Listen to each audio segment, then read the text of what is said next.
जय श्री कृष्णा। शिव जी की कहानी। एक गरीब ब्राह्मण था, वह रोजाना भगवान के जल चढ़ाता। उसके पास कोई पात्र नहीं था, वह दोनों हाथों में और मुंह में पानी भर के ले जाता था और भगवान को नहलाता था। उसके सामने एक साहूकार था। वो चांदी की थाली, चांदी का लोटा और आक, धतूरा, बेलपत्र, फूल सब उस पूजन सामग्री लेके जाता था। संयोग की बात थी, दोनों एक ही समय पूजा करते थे।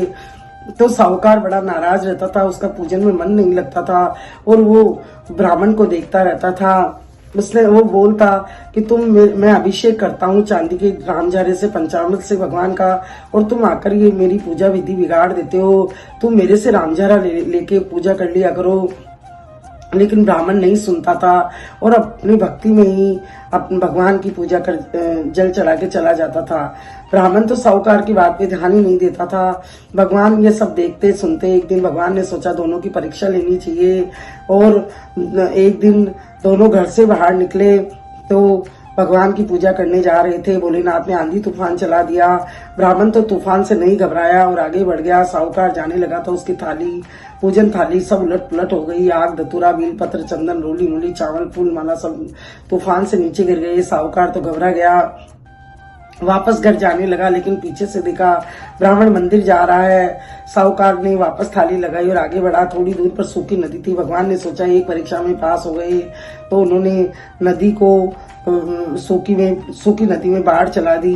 दोनों नदी के पास जाकर खड़े हो गए। ब्राह्मण ने सोचा भगवान के जल चढ़ाने का नियम छोड़ना नहीं चाहिए। अगर मैं पानी में बह गया तो कोई बात नहीं, आया है ऐसे जाएगा। राजा रंग फकीर, एक दिन संसार से जाना है, भगवान की भक्ति नहीं छोड़ूंगा। तो वो तो ओम नमः शिवाय का नाम लेता हुआ उस नदी में कूद गया और पल्ली तीर पे पहुंच गया।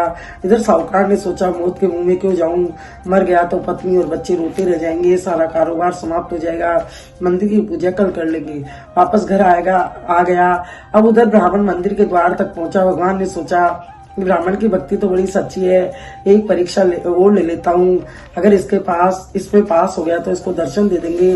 ब्राह्मण ने जैसे ही मंदिर में प्रवेश किया तो मंदिर की पट्टियां तड़ातड़ गिरने लगी। ब्राह्मण ने सोचा अगर पट्टी भगवान पे गिर गई तो मूर्ति खंडित हो जाएगी और सारी जनता पूजा कहाँ करेगी। इस गांव में एक ही मंदिर है। परंतु ब्राह्मण तुरंत शिवलिंग के ऊपर जाकर झुक गया। सोचा मेरे कुछ हो जाए लेकिन मूर्ति शिव जी के कुछ नहीं होना चाहिए।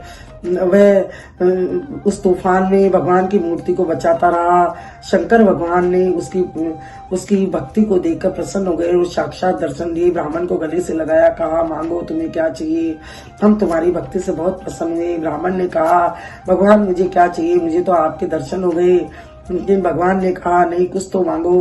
ब्राह्मण ने कहा अगर आप देना ही चाहते हो तो केवल मुझे एक रामझारा दे दो, जिससे मैं आपके जल चढ़ा सकूं और आपकी भक्ति दे दो कि मैं जीवन भर आपका नाम का गुणगान करता रहूं, आपकी भक्ति करता रहूं। भगवान को हंसी आ गई, बोले कि तुम कितने भोले हो।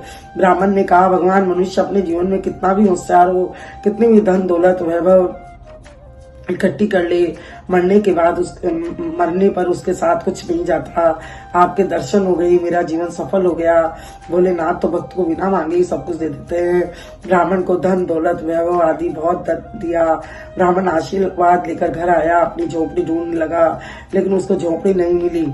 उस जगह उसे बहुत सुंदर महल मिला, खूब ठाट बाट से रहने लगा। अब उसके पास साहूकार से भी ज्यादा धन दौलत हो गई।